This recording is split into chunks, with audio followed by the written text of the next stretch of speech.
All right, I just turned the recorder on so we can get going. And I know that there was a fair amount of stuff to potentially look at and to read, and I didn't get all of it to you in quite a timely manner, but I will do better with that. I've figured out exactly the process that I need to use now, and I've gotten bits and elements of pieces together, so we should get stay pretty much at least a week or so ahead. And I'll try, over the next couple of weeks to get a few more weeks ahead in terms of readings and kind of the thought process. I had the one thing I didn't get done this evening. For this evening, I had intended to create some question prompts to kind of guide a bit of discussion with. I guess we'll kind of figure those out as we go along, and that way perhaps the discussion will be a little bit more spontaneous and less measured. I don't know. I'm all about spontaneous, so we'll see how that works out. Okay.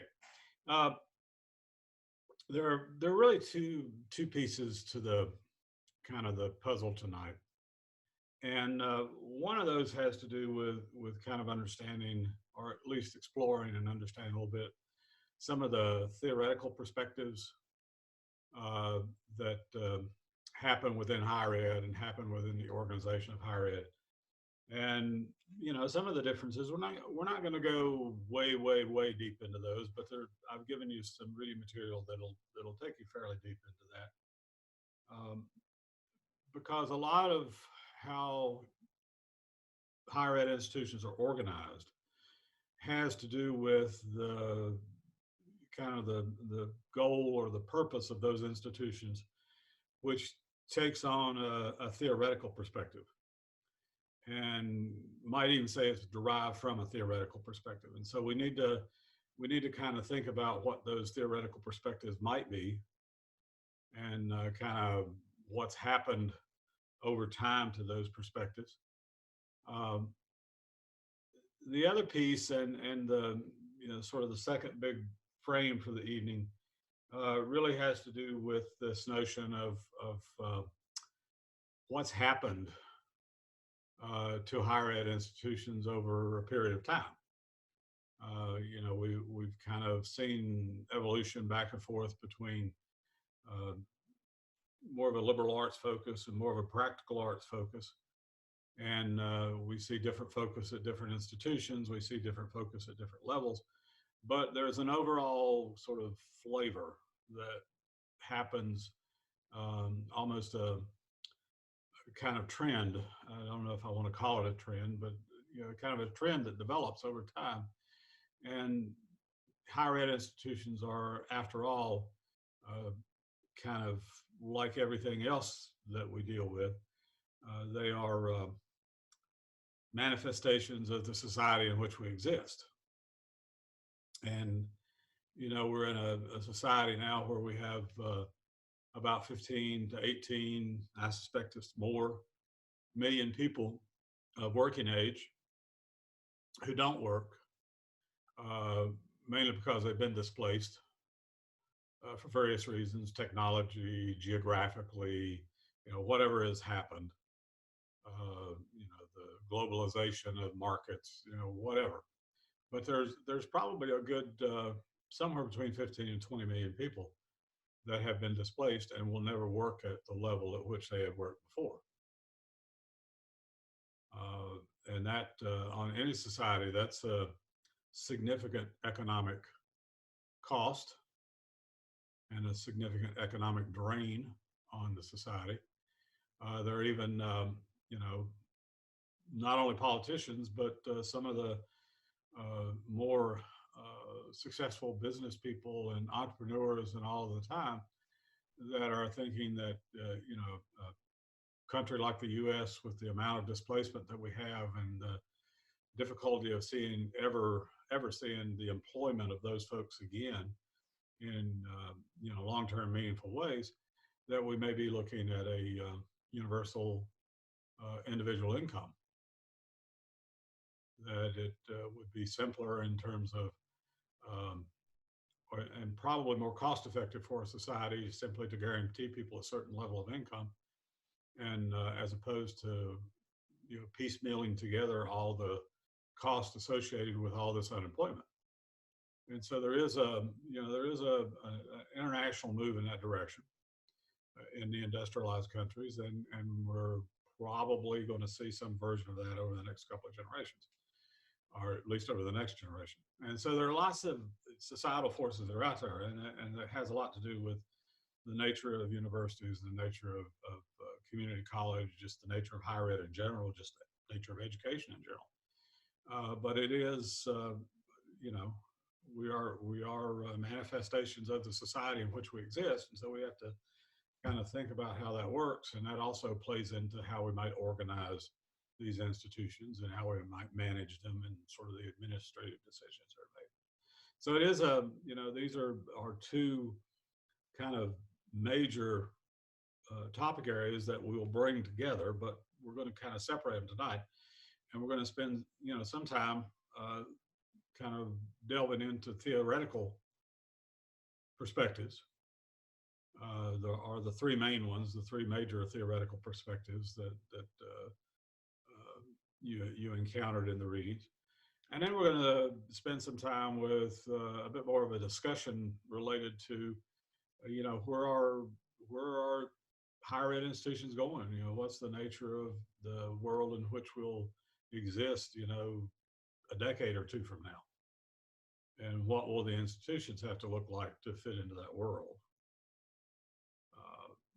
I used to be told that, in particular, universities are creatures that don't evolve very quickly, and it takes about 7 years to make a decision and actually implement it. And early in my career, that was probably true, but these days you see decisions made one semester that we implement the next semester or the semester after that, and so the effects that it has on the organization, the people within the organization, is much more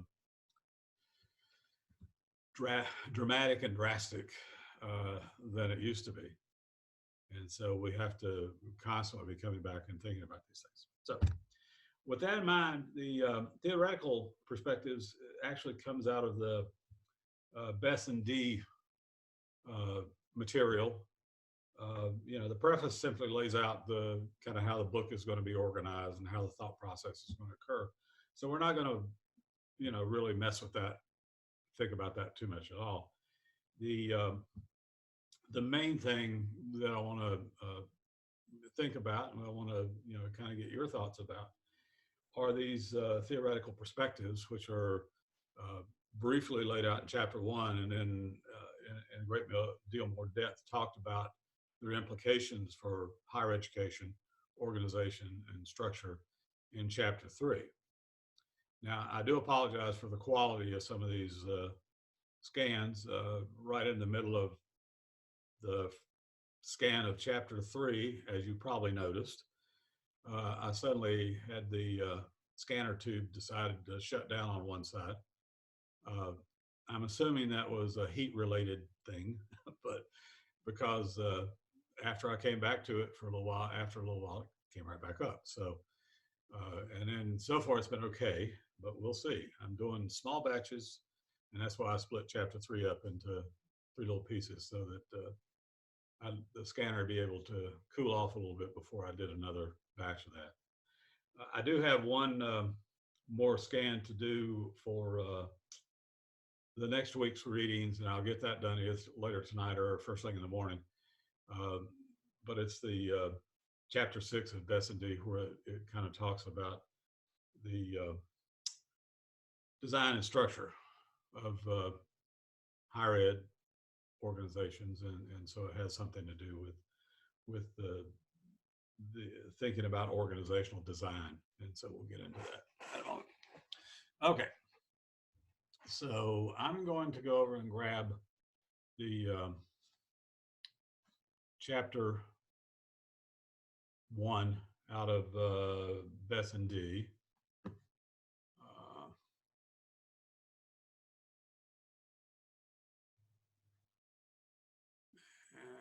and see if we can make some.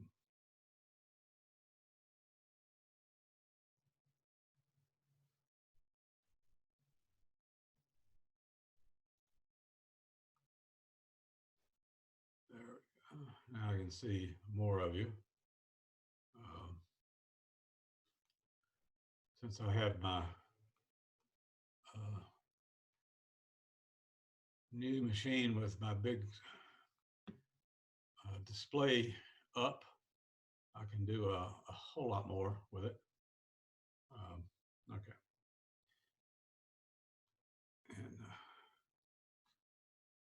get things organized here just a second. Okay. Okay. This is really the chapter one, and I'm gonna delve over into it a little bit deeper, because somewhere around the middle of the that chapter one, I don't know what page is this, page 9, I believe. It begins into sort of the meat of what I think is the meat of that chapter, and it talks about the theory, the definition of theory, and kind of the notion that things are organized around a theory. And you know, some of the postmodernists would say that you don't really need a theory; you just need, you know, communication pathways, and if you have the right communication pathways, then you're able to, you know, kind of get into lots of different things. If you ask people, a lot of people who talk about descriptions of, in particular, colleges and universities, they talk about silos. They talk about how institutions of higher ed are very siloed institutions, and some would say they're, you know, silos within silos, and you know, there are typically 3 or 4 basic structural systems within a college or a university, and it's, you know, the academic piece, the administrative piece, the operational piece, and then auxiliary units.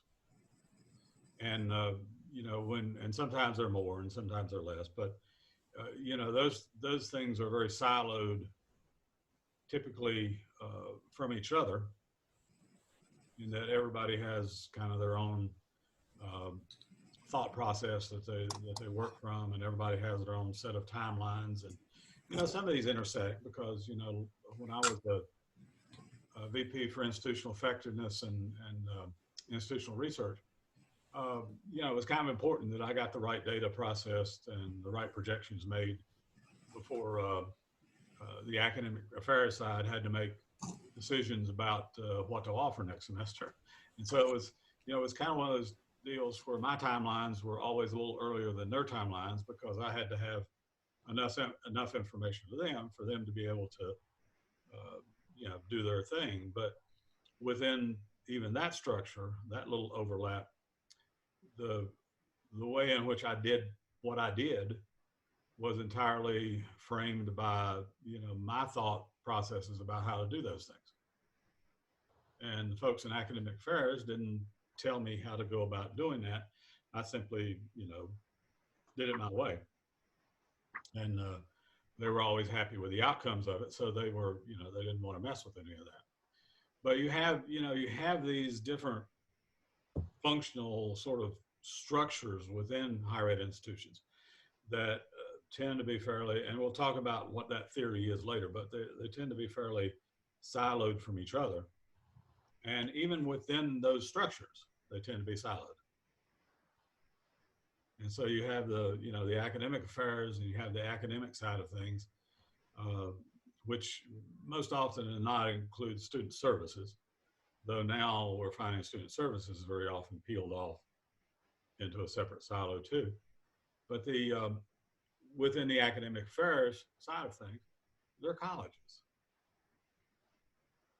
And those create silos. And then there's associate degrees programs and full degree programs and applied programs and at least at the community college level. And now at the universities, we're starting to do more certificates and diplomas and, smaller units of academic stuff. And they're all typically siloed from each other too. And so the people over in arts and sciences don't talk to the people over in the College of Business. Or humanities doesn't talk to education, or, these natural well, they're not really natural. They're sort of arbitrary boundaries between subject matter, form smaller silos within the bigger silos. And so that tends to be the way that these structures are done. But, that's done around a theory. And so the notion of having a theory that you can operate from is an important part of sort of strategic planning within institutions. What is the theory of the strategic plan? Now, and we'll talk more about postmodernists here in a little bit, but postmodernists would say, well, we want to throw all that out. We don't want to have any of those boundaries, those arbitrary boundaries. We just want to, start talking to each other and start communicating with each other and see what comes out of it, see what emerges, see what happens. And, of course, that drives the funders mad. But, that's, one way of thinking about a theory that structures things. And it's not to be the theory we use, but it's one way of approaching it. So a theory, in my mind, is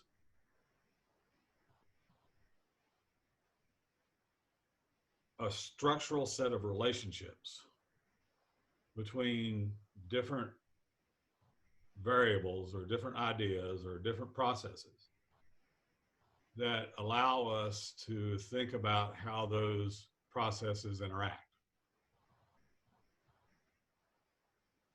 And so when you have a theoretical perspective or a theoretical lens, as we like to talk about on the qualitative research side of things, then it's not like you have a hypothesis. You're not saying this will make that happen, but at the very least, you have a notion that these two things are connected to each other in some way. And these two things are kind of in the same space, so to say. And so even no matter which sort of philosophical perspective you take on, they're all based around a certain theoretical perspective. And so the notion of theory is an important sort of thing. And that involves a lot of definition. That involves, we all have to have common definitions. One of the more difficult ones in higher ed is, talking about student success. What is a student success? And, every place I've ever been, we've had marathon debates and arguments and, lectures from administrators and all about what are student success? What is or what are the measures of student success? How do we know when students are successful? And, what are the metrics? How do we count that thing? What do we make that thing be? Or do we even count it at all? And so, the having a common definition and, since the Carnegie Commission stuff and all that sort of stuff, we've kind of had back in the late 1800s, we've kind of had this idea that our measure of success is grades or grade point or, whatever, promotion, graduation, whatever it is, moving, up the ladder, so to speak. And that we live in, we have a competitive model where, what does a grade point do? Well, it separates students from other students.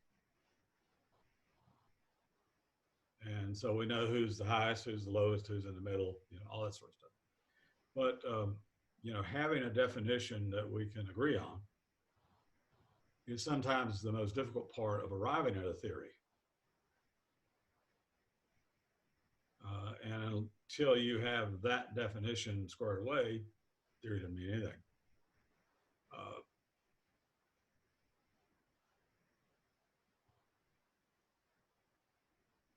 what we want, what a theory allows us to do, and this is, I'm going to stop here in just a second and see what this means to you.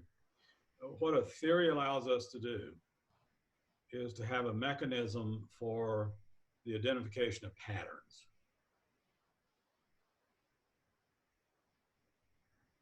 Now, what are some patterns that we might see in higher education?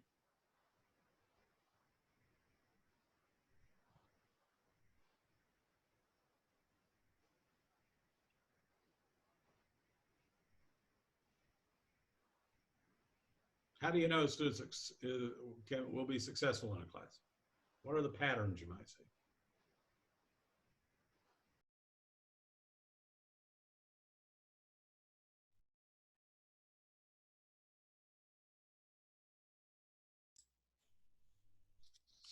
You could see it in the course enrollment numbers. Are people enrolling? Are they staying? And then what are the grades are that they're finishing? One set of patterns, yeah.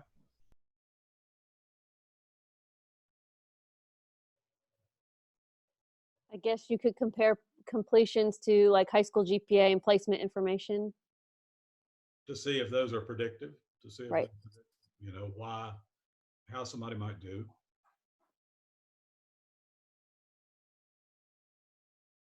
What's a really bad pattern that we depend on?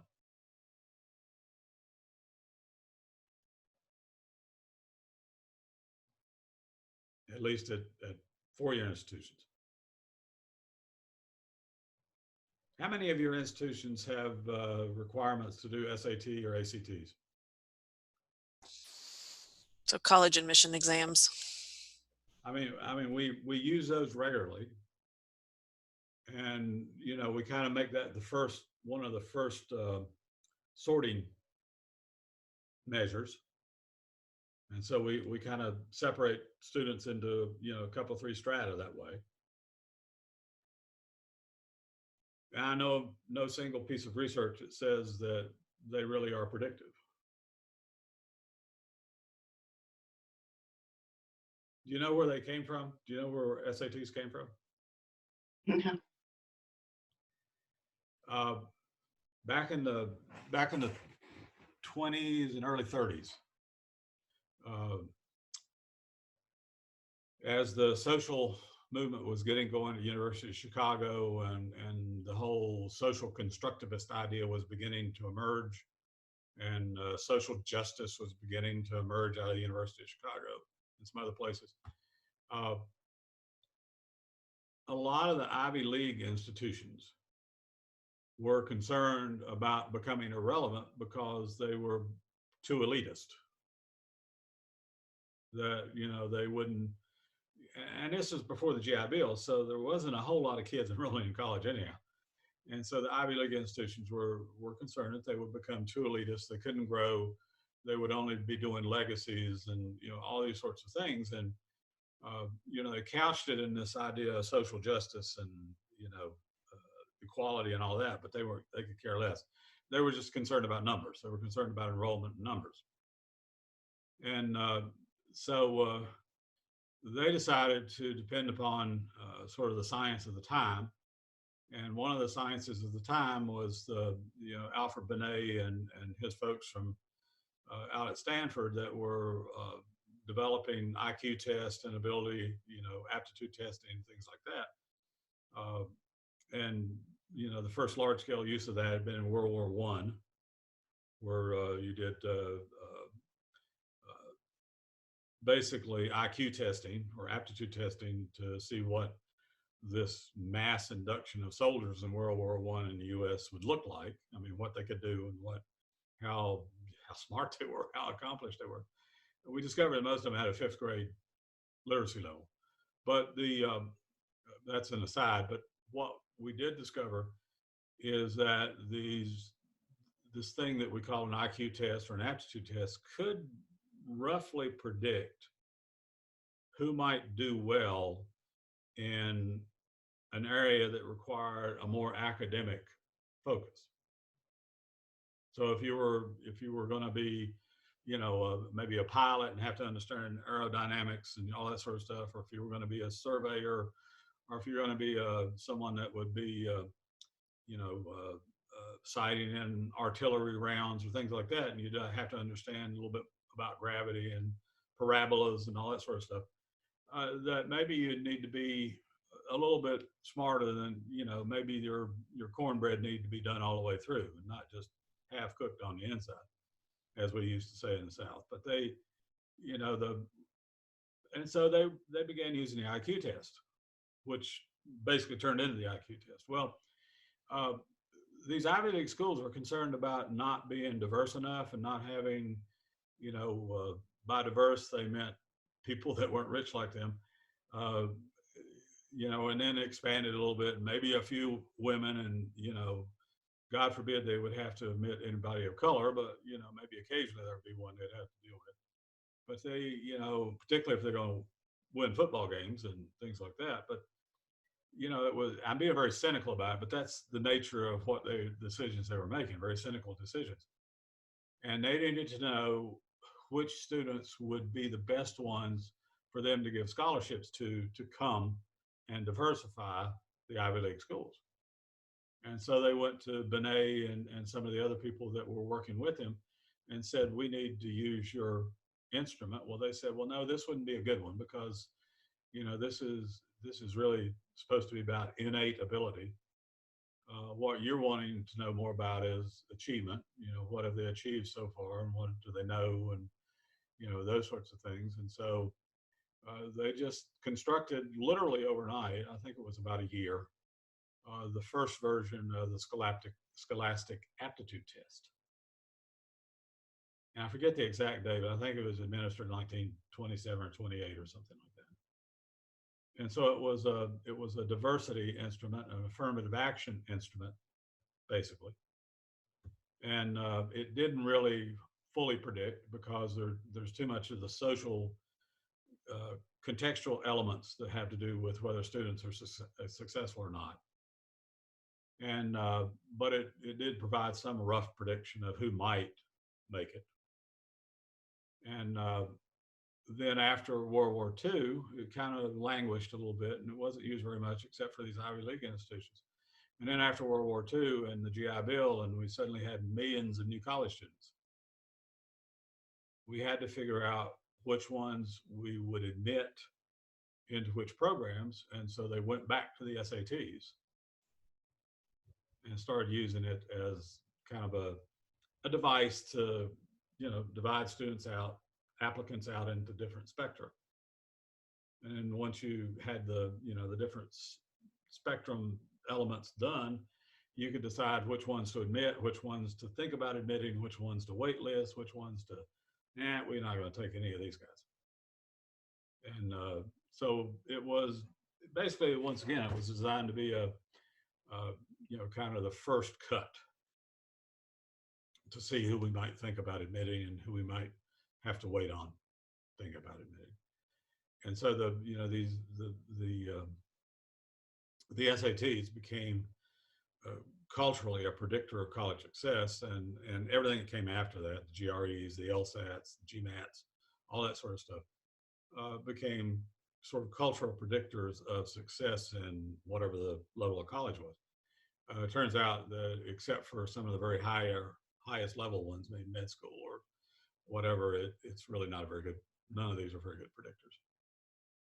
And so that's a theoretical relationship that we believed was important to know. And then we discovered it really doesn't matter. But have we gotten rid of it? No.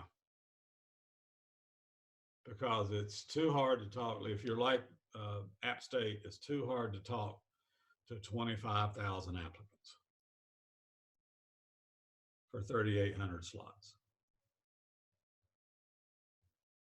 And so you want to know who the 3,000 of the 3,800 are. And so you do that off of some predictors that don't really predict much. And then you struggle over the last, 500 or 600. but it's better than struggling over 25,000. And so that's, it's basically, it's an economic, it's a efficiency economic thing in terms of these tests. There's no real evidence that they predict much of anything. You don't believe me? Look it up. Go delve into the research, see what you find. All right. I'm sorry. I warned you at the beginning, or did I, that I'm easily distracted. And I've got, at last count, about 12,314 stories. So, I can go anywhere in that list. Okay.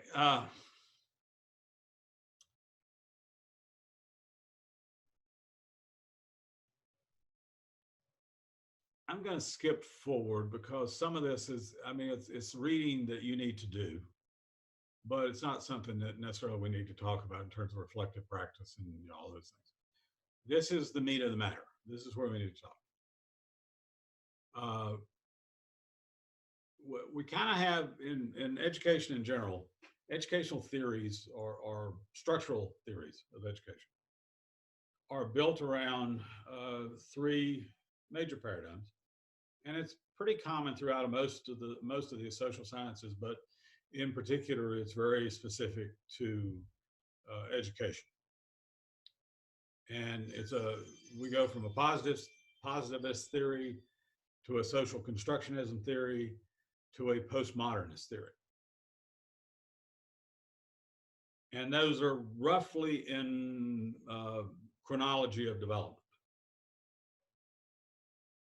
Because beginning back in the 1700s, early 1800s, when we began to develop kind of this empirical approach to looking at things, modern scientific method, all that sort of stuff, that was all very positivist. Because we kind of believe that things there was a reality to things, and it was external of our own experiences.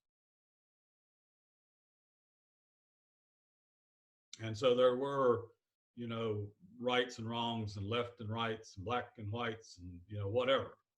But those were totally, that was a reality totally external to our experiences. And what we did was we tried to apply, a rationale, a theory, a hypothesis, whatever term you want to put on it, and then that would fit that ultimate reality, that external reality, and then we'd go about trying, to discover what that was. And that positivist perspective came from different places. It came from academia, it came from religion, it came from, pretty much wherever, the world around you.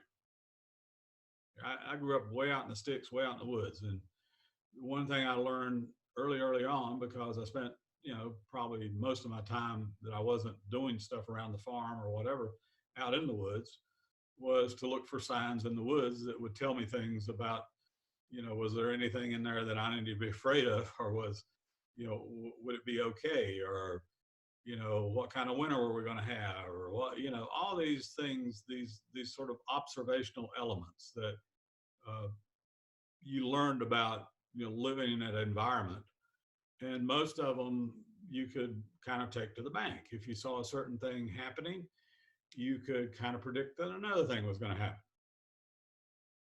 And so we took that to be a universal, a truth. And so where that reality comes from really doesn't matter. It can be from, sort of a science notion. It can be from a religious notion. It can be from a political notion. It can be, from anywhere. Observational notions. But it is that there is an external reality. And that external reality is the same for everybody.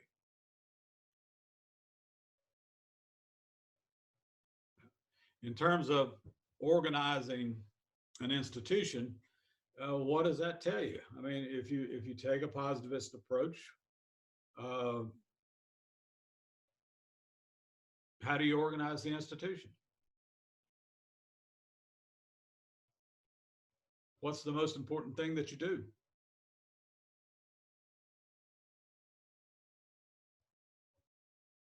There's no right answer here, by the way. I'm asking a non-positivist question about a positivist environment.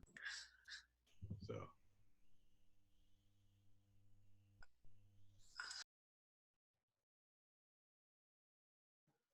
I would say maybe data, because it's something that's not, it's independent of the people. So it's independent of like viewpoints. So you'd have to look at data maybe. Could be one. What kind of data? Enrollment, retention, graduation. How big a deal is strategic planning in a positivist environment?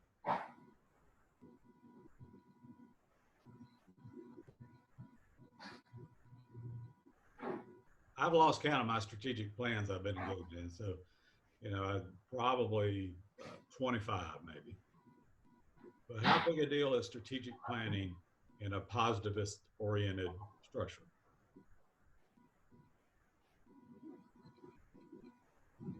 Wouldn't it be important, because it's using the information you have to fit things. I kind of see this as like where the silos started. You start forming your framework to make things fit. Yeah. And so the strategic plan is what I think positivists would like, because you use what you know now to make it work for the future. Yeah, right. I mean, you would do that. I mean, why not? It makes sense. Because if you put your money in certain places in certain ways, then those places do well. And so if you think that that's your strategic plan says, okay, that's where we need to put our money, then okay, it's real easy to do. We just say, okay, and, higher ed institutions are very often, they talk about the zero-based budget stuff. Trust me, they're never zero-based budgets. The zero-based part is about, and I've done budgets like that. The zero-based part is about, 5% of the overall budget. The rest of it's locked in. Because you're not going to do anything different than you've done before if it worked before.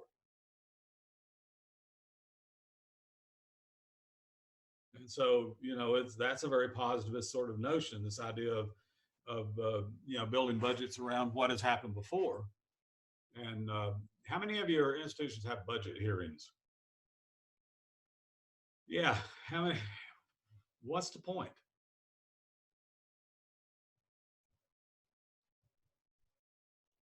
That's more of a communication device than it is an actual planning device. Because going into that budget hearing, the folks that are actually holding the budget hearing, they pretty well know what budget you're going to get. Particularly if they're tuned into their own institution and they know what's going on and who's doing what and all that sort of stuff, which they should, because another positive element is this, this year-end report thing that we all have to do. And everybody has to, answer the same things exactly the same way. And it's just a matter of a little bit different language, but everybody pretty much says the same thing. We had a good year. We did wonderful stuff. We could do better stuff if we had a little bit more money. I mean, you could summarize almost all of those that way. And once again, I'm not trying to be too cynical. I'm just being a bit of a realist here, because that's a positivist structure. This notion that the way you create communication is you do it through like budget hearings and things like that. Who leads your department meetings or your unit meetings?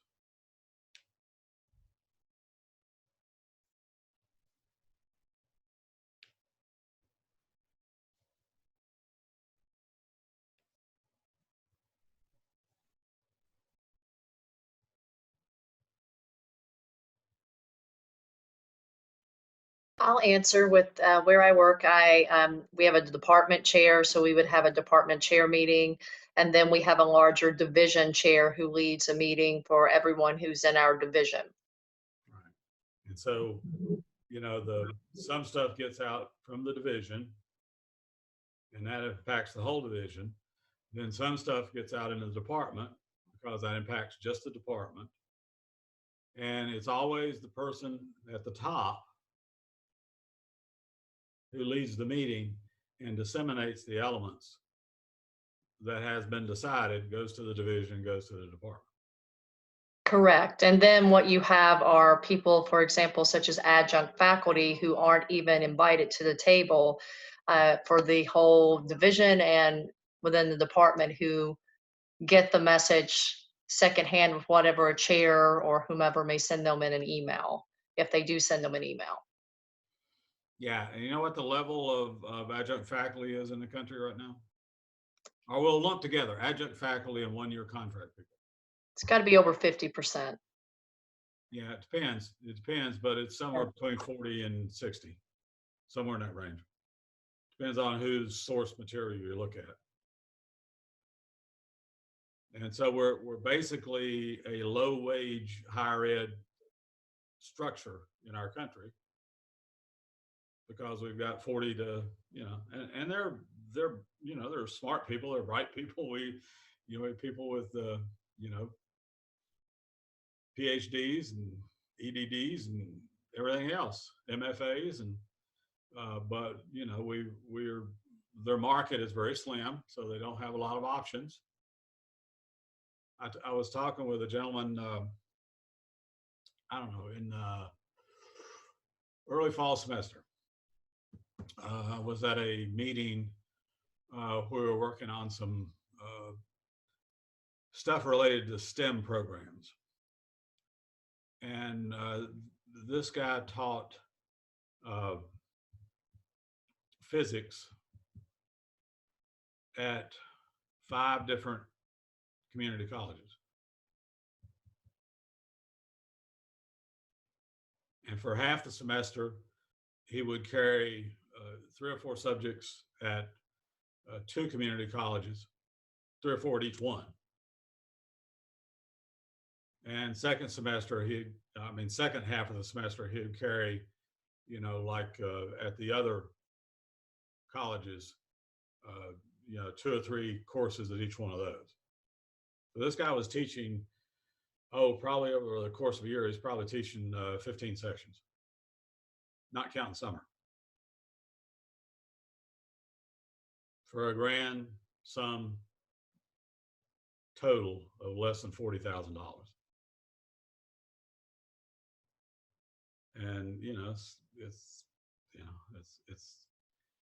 it's one of those things that and you know, and why do we have this problem? What's the you know, what are the reasons for the problem? What are some of the elements? What's the relationships that are creating this problem?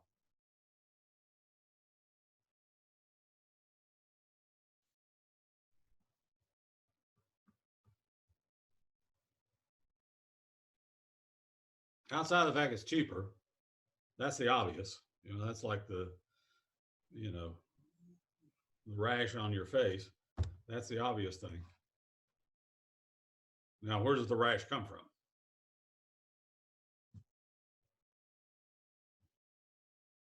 Enrollment in the courses. I know physics at our school is really low Yeah, but why would enrollment be a problem? because it doesn't produce funding. Exactly, because we all know that in order to offer a subject or offer a class, we got to have 12, 15, 20. You know, when I started working years ago, we could offer an undergraduate class with 10. We could offer a master's class, you know, with 10 or 12, or the other way around. We could offer an undergraduate class of 12. We could offer a master's class with about 10. And all we need was 5 to run a doctoral course. This semester at App State, we need 15 for a master's course, for an undergraduate course, excuse me, 15, absolute 15 minimum, and they'd like to have more.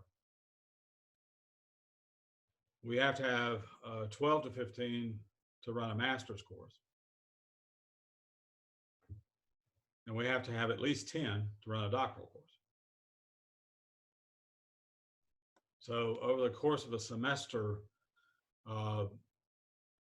you know, we're teaching 25, 30% more students for the same load as we were just, you know, well, even just 2 years ago. And so it is something about enrollment, but you know, what's the structural element here? The relationship that funding sources no longer think exist.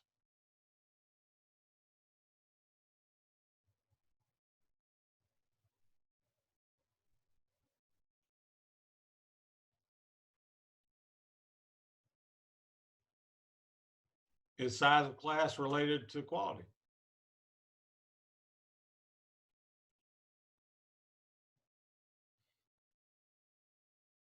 We used to believe that was true.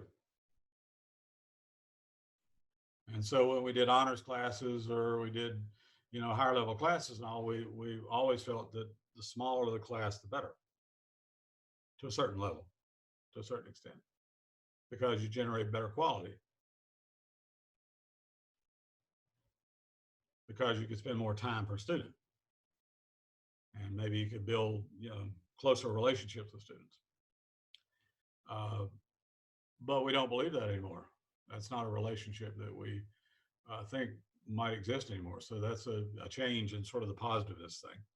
But positive perspectives assume that there are absolutes, and we work within the framework of those absolutes. So if we decided, once again, that there is a relationship between course size and quality of instruction, or we decided there is a relationship between paying faculty better and providing some, you know, reasonable guarantees of employment,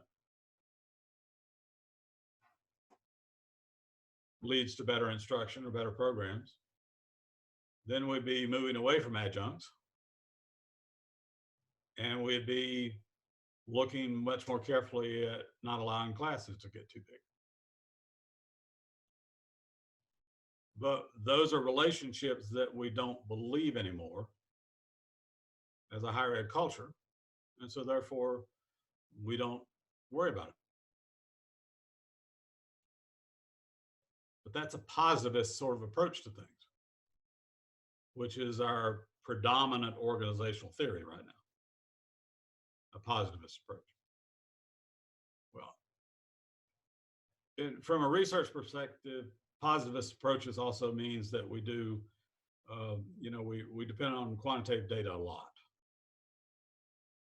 And so the quantitative data is what, you know, gives us reads on how successful we are and how efficient we are and all those things. Because it's very deductive to us. You know, we kind of look at these relationships, these deductive relationships, and believe that they exist. I'm going to move on down to social construction, social constructivist, social constructionism, whatever you want to call it. And it simply makes one change in your assumptions. And the one change is there's not an absolute truth or an absolute reality. The truth of the reality of things is what we construct socially. And so it's contextual to where we are, nature of the institution, who we serve. It's contextual to all those things. It's contextual to culture.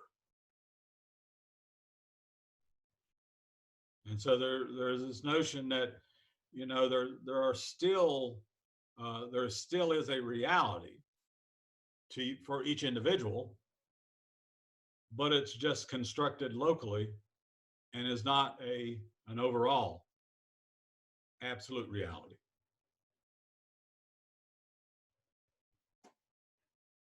And so, social constructionists talk about, mental images and lenses to look through, and, all these things that have to do with, okay, what works in this environment with these people, with their skill sets. And so what's the reality here? And so that's why we may, in a social constructivist sort of environment, or a social constructivist looking at that issue of class size, may say, okay, well, we got one thing here that's very, very, very factually based, the European history facts, without trying to put too big a conceptual lens over it, just what happened when, and, who were the Windsors and who were the whatever, that sort of thing. Who were the Tudors, the whole thing. Very factually based thing. We might have 120 people in a class and do a large scale class. Or we might do it online. We might do an online section that, we do a lot of recording in. And so we can run, 10 online sections with 2 instructors and a few doc students, a few grad students. Now, if it's a capstone course or a very theoretical, intensive course, maybe we cap that at 12 with an instructor and a doc student or a grad student for each section.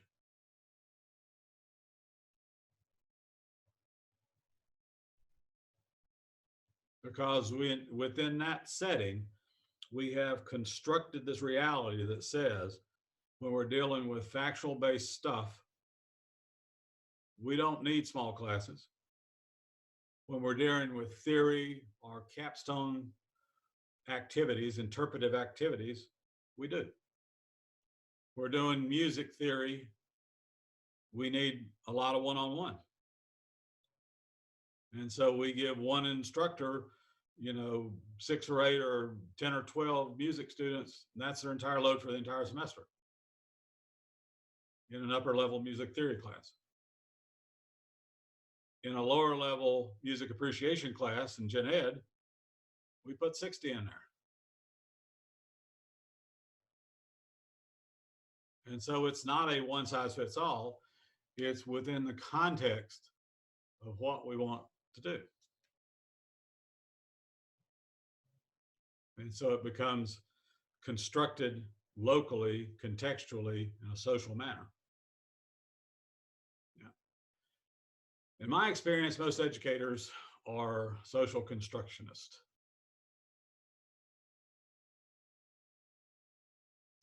Because they feel that you need to deal very individualized with students, different student needs, different student activities. And I've known lots of institutions where the student services silo was very social constructivist, and the academic silos were very positivist. In fact, that's not unusual to see.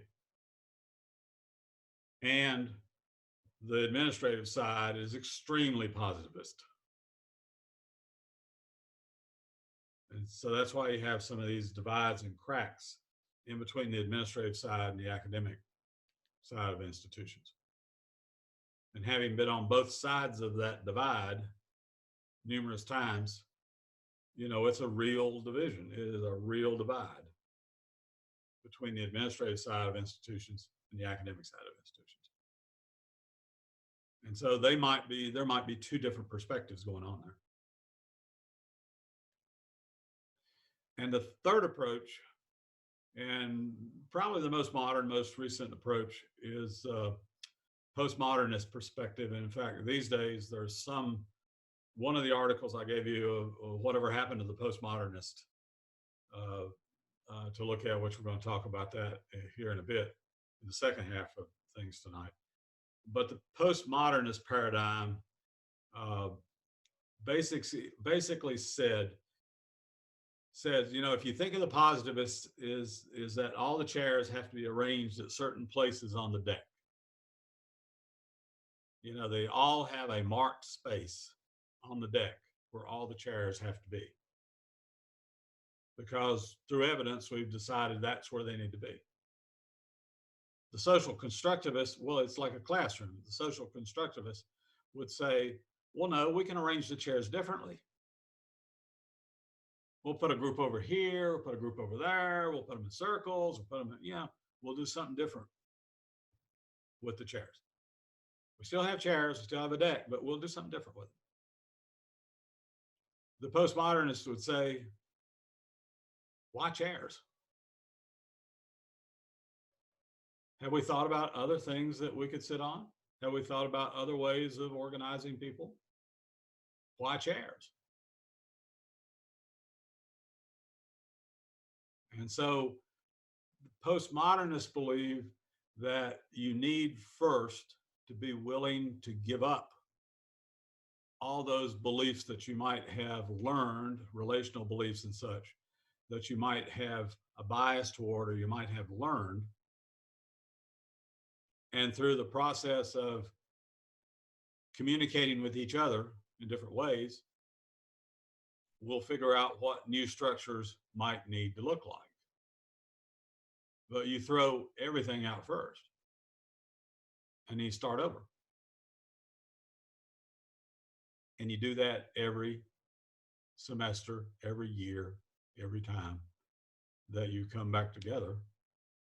You throw everything out that you believed before, and through communication, we build something new. But you have to be willing to throw everything away. In terms of the positivist notion of efficiency, you know, that's the least efficient way to even think about doing stuff. At least the constructivists are keeping the chairs, so we don't have to, you know, buy all new kinds of stuff, and maybe we don't buy anything. Maybe we just have them sit on the floor. I don't know.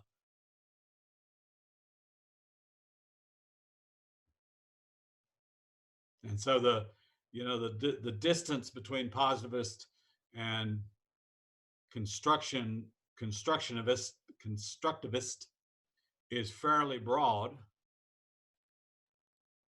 but they're closer together than either one of those two are to postmodern thought. Postmodern thought is coming under some fire and intellectual fire in the last I don't know, a couple of decades perhaps, because of its inability to come to a conclusion. Because you don't know what you don't know, and you're not interested in knowing what you don't know. You're just interested in building communication structures, and out of those communication structures, the structure is building something new. And so they're not, postmodernists are not, they don't worry about making connections between different elements. They don't worry about, you know, living within a particular theory. They just believe that, you know, the essence of everything is communication. And by communication, you come up with, you know, something you can at least all agree on or buy into or accept. Now, whether it's efficient or whether it's cost effective or anything like that, they could care less. That's not a concern. Now, obviously, there are not too many postmodernist colleges and universities. There are a few. And the reason I say that postmodernism is under fire is that there, a lot of them have been closing over the past couple of decades. And so some of these open, free postmodernist oriented institutions of higher ed have really kind of gone by the wayside. There's still some out there, and they're typically small because you're worried about communication. They typically, they're not pre-professional or anything like that. They typically are. They don't even talk about liberal arts because they don't accept the notion they're liberal arts. And there's plenty of evidence, like if you look at math and physics, those are not two disciplines at the higher level. A good physicist has to be a great mathematician. And a great mathematician has to understand systematic and structural relationships that you learn in physics. And a history person and an English person are simply different disciplines because one of them looks at what happened, the other one looks at one of the artifacts of what happened, and that was the literature that was created. And so to be a good literary person, you have to be a good historian. To be a good historian, you have to be a good literature person. And so a postmodernist structure would also, kind of look for interdisciplinary stuff, cross-discipline type ideas, discovery learning models, mastery learning models, all these things that we know cognitive science says is pretty strong stuff, but at the same time, how do you organize it and how do you structure it? So those three are the essential frameworks or lenses around which we can organize institutions of higher ed. It can be a positivist focus, it can be a social constructivist focus, or it can be a postmodern focus, or it can be a combination of those in different parts and elements of the institution. Do most institutions tend to be a combination depending on what area of the institution you're in? Probably, yeah. Like I said, most of the administrative functions in an institution tend to be positivist oriented, and they have targets and goals and collect a lot of quantitative data and those sorts of things.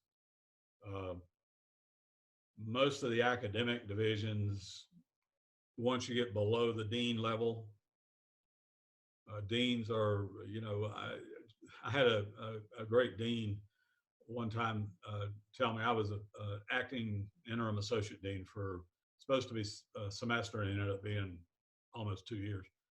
But I kept trying to hire somebody, and they kept saying no to whoever I would want to offer a contract to. But they finally, after 2 years, I told them, no, I'm not going to do this anymore. Hire whoever you want to. I could care less. I'm not going to do this. It actually coincided with the point at which I got tenure too. So, it kind of came across that barrier right there. But the deans and folks of that level, I had a dean one time tell me they felt like, and I had the superintendent of schools tell a principal at a school tell me the same thing. They felt like they were the coat of paint on the fan blade. They couldn't control how fast the fan was moving or what direction, and they didn't have any control of what was coming at them. And they just had to deal with it and take it, and just like a high school principal is probably, or a principal is probably, well, a high school principal probably the worst job you can have in education, in public education. The worst job you can have at an institution of higher ed is a dean. Because every day is some new set of explosives coming at you, and you can't predict them. You don't know where they're coming from. But yeah, I mean, the below a certain level on the academic side, almost all folks tend to be social constructivist. Colleges are different. Colleges of College of Business tend to be very positivist oriented. Obviously, arts and sciences tend to be more constructivist oriented. Music, good music programs, good art programs tend to be social constructivist or even postmodernist in their approach to looking at things. So, you know, and colleges of eds are very social constructivist. Now we're using a different term, but basically we're still talking about social constructivists. We're talking about social justice these days, which in the way we define it in higher education right now, simply talks about, you know, using a social constructivist approach to talk about how to deal with diversity and power. Because it mostly is all about power and that sort of thing. Social class and power. But it, you know, different parts of the institution tend to have different takes. When I was the institutional research director and institutional effectiveness director, I had to take on a very positivist approach. Even though I could see where we might be making decisions that weren't really the, you know, in a bigger lens, maybe the best decisions, they were the right decisions to make based on the data we had. And so, you know, there would be no way that I could, you know, come to a different decision. I had to use a very positivist sort of manner to make those decisions. So it's, you know, it is, institutions have these, generally have all three of these running around in the institution somewhere. And the bigger the institution, the more likely you are to see it. You know, the smaller the institution, maybe not as much, but you will always find individuals within institutions that have different theoretical perspectives like this. I mean, when I came to App, they hired me because in their research program, in their graduate research program, which feeds all the master's programs and the EDS and the doctoral program, they had 4 faculty at the time. 2 of them were quantitative researchers and 2 of them were qualitative researchers. And I was a mixed methods person. So as I was thinking about taking the job, I got calls from both sides, wanting to know how I felt about this, how I felt about that, because I think they were trying to find a tiebreaker, but one that kind of leaned in their direction. And so purposefully, I tried not to. And, you know, I just went to dinner with the quantitative people and enjoyed the dinner, and we had a nice talk. And I convinced them that I could do the work that they thought a researcher should be able to do. And then I went to dinner with the qualitative people, and we had a wonderful time and picked some great wine. And I convinced them that I understood the notions of social constructivist and particularly postmodernist thought, and appreciated those things. And so once I got there, then both sides, you know, got peeved at me fairly quickly. And so now we're down to 2 of us, because the other 3 have left or retired or had to leave because of medical issues. So there are 2 of us. I'm a mixed methods person, which means I delve in all these sort of theoretical perspectives. And she is a postmodernist. And from time to time, we disagree with each other. But we still get along okay. But, you know, you see different focuses in different institutions. And she's one of the best, she's one of the most kind of renowned postmodernist thinker of, you know, pretty much anywhere in higher ed. I mean, she's really up there.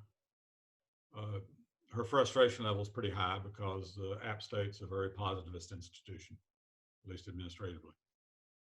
And the School of Education that we function in is very constructivist in notion, with a little bit of postmodernist. So, you know, it's kind of, but if you work in an institution for higher ed, one of the things that you have to accept and one of the things you have to relish is a good argument, a good debate, a good discussion, because out of that comes good stuff typically. But it just has to happen a lot faster these days. Can't take 7 years. It's got to happen right now. Okay. We're going to take, I'm going to ask you to read the stuff over in chapter 3, which is much more detailed in terms of these theoretical lenses, because you'll have to know a bit more about all three of these things. And then if you have questions or thoughts that you want to bring out in class, whatever, we'll certainly deal with it. But I'm not going to read you, chapter and verse and all that sort of stuff that you can read.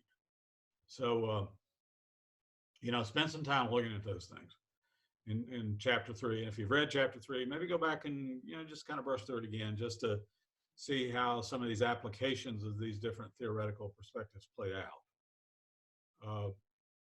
We're now going to talk about kind of the context of the institutions today in terms of purpose.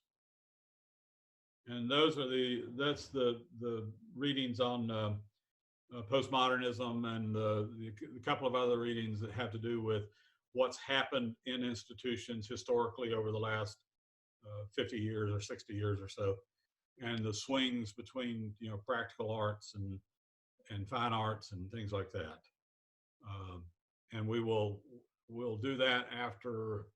I've got 7:11. Let's come back at 7:25, and we'll pick up on those things.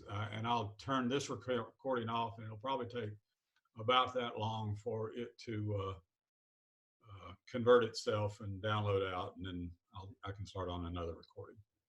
So I'll see you at 7:25, roughly thereabouts, and we'll talk about these other ideas of the historical perspective, and hopefully you'll talk about a lot of these things, because I don't need to talk as much as I have, and I apologize, but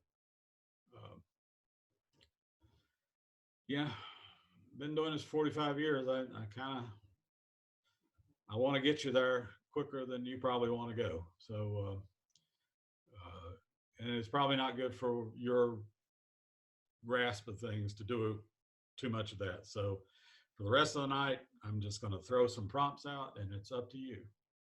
So see you in about 15.